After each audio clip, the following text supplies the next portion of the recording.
अस्सलाम वालेकुम my YouTube family, कैसे हैं जी आप सब। आई होप कि आप सब बिल्कुल ठीक होंगे। Welcome back to Zari diaries. आज की इस वीडियो में मैं आप लोगों के साथ अपनी डेली रूटीन तो शेयर करूंगी ही, साथ ही हम एक अहम टॉपिक को डिस्कस करेंगे, क्योंकि आजकल जो हालात चल रहे हैं ना पाकिस्तान के, वो बहुत ही ज़्यादा ख़राब हैं। स्कूल्स जो हैं वो बार बार बंद हो रहे हैं। इसकी वजह से बच्चों की स्टडी जो है ना वो खामोशी से बहुत ज़्यादा मुतासिर हो रही है और हम इसे इग्नोर कर रहे हैं। और मैं ये बात सिर्फ एक वीडियो बनाने के लिए नहीं कर रही, मैं खुद एक मदर हूँ। मेरा भी एक बेटा है 5 साल का, माशाल्लाह से होने वाला है, वो अभी नर्सरी में है। और सच बताऊँ, जब स्कूल इस तरह से बार बार बंद होते हैं ना, आए दिन छुट्टियाँ करवा देते हैं स्कूल से, तो मैं खुद भी बहुत ज़्यादा परेशान हो जाती हूँ कि इसकी स्टडीज़ का क्या बनेगा।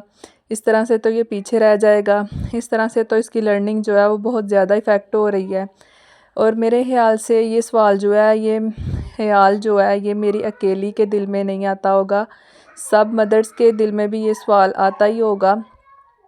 हम सब कहते हैं कि कोई बात नहीं, चंद दिन की छुट्टी है, लेकिन ये चंद दिन की नहीं है। देखें ना, इस बात पे गौर करें कि अगर हर हफ्ते में 2 से 3 दिन स्कूल बंद रहेंगे तो एक महीने में तकरीबन 10 से 12 दिन की पढ़ाई जो है ना बच्चों की, वो वेस्ट होगी।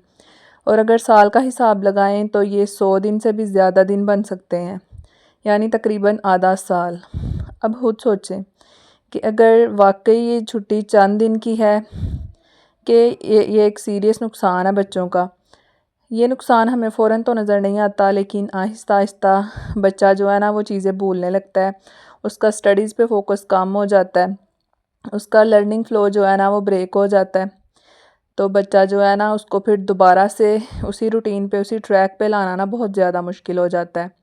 और इसके साथ साथ पेरेंट्स पे एक और जुल्म, एक और हकीकत ये है, जो हम सब जो है वो फ़ील तो करते हैं, लेकिन शायद ओपनली डिस्कस नहीं कर पाते, कि जब इस तरह से स्कूल्स बार बार बंद होते हैं, एक महीने में 10-12 दिन की छुट्टी हो जाती है, लेकिन जो फ़ीसिस हैं वो पेरेंट्स को फुल मंथ की फ़ीस पे करनी पड़ती है।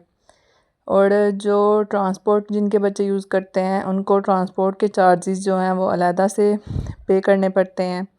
यहाँ पर वालिदैन के लिए ना बहुत परेशानी है। एक तरफ बच्चे की पढ़ाई का नुकसान है और दूसरी तरफ फाइनेंशियल प्रेशर है। हम सिस्टम को भी समझते हैं, लेकिन दिल में एक सवाल ज़रूर आता है, इस तरह से तो पेरेंट्स के साथ कितना अनफेयर हो रहा है, कितनी ज़्यादती हो रही है। खैर, मैं यहाँ पर किसी को ब्लेम तो नहीं कर रही, क्योंकि हालात जो हैं वो सब के लिए मुश्किल हैं, लेकिन एक पेरेंट के तौर पर ये सोच आना बिल्कुल फितरी है। और फिर सबसे मुश्किल काम, घर पर बच्चे को पढ़ाना है। बच्चा जो है वो संजीदा नहीं होता, सीरियस नहीं लेता घर पे पढ़ाई को। घर का माहौल जो है ना वो डिफरेंट होता है स्कूल से। स्कूल में माहौल ऐसा होता है कि हर तरफ बच्चे को स्टडीज़ की जो है वो वाइब्स आती हैं, लर्निंग की। उसे पता होता है स्कूल आया हूँ पढ़ना है। और फिर पेरेंट्स के पास भी इतना वक्त नहीं होता, और फिर दिल में गिल्ट आता है कि शायद हम अपने बच्चे के लिए काफ़ी नहीं कर रहे।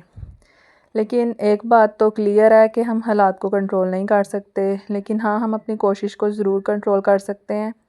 रोज़ाना अगर हम सिर्फ 1 घंटा भी पढ़ा दें, एक छोटा सा रूटीन बना दें, खेल खेल के ज़रिए सिखाएं बच्चों को, क्योंकि परफेक्ट होना ज़रूरी नहीं है, कंसिस्टेंट होना जो है ना वो ज़रूरी है।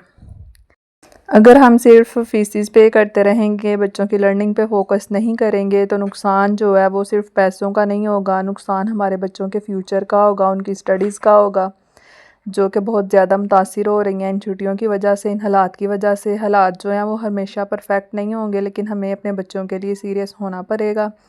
अगर आप भी मेरी तरह एक माँ हैं और आप भी ये सब फील करती हैं, रिलेट करती हैं मुझसे, तो कमेंट में मुझे ज़रूर बताएं आप अपने बच्चों की स्टडीज़ को इन छुट्टियों के दौरान किस तरीके से मैनेज कर रही हैं। मुझे कमेंट्स में लाजमी बताइएगा, शायद हम एक दूसरे से कुछ सीख सकें। और अगर आप ऐसी मीनिंगफुल और रियल वीडियोस वॉच करना चाहते हैं तो मेरे चैनल ज़री डायरीज़ को लाजमी सब्सक्राइब करें। अल्लाह ताला हम सब के बच्चों का मुस्तकबिल जो है वो रोशन करे और हम सब के बच्चों को कामयाब करे। मिलेंगे नेक्स्ट वीडियो में किसी यूज़फुल टॉपिक के साथ। तब तक के लिए अपना बहुत सारा ख्याल रखिएगा। अल्लाह हाफिज़।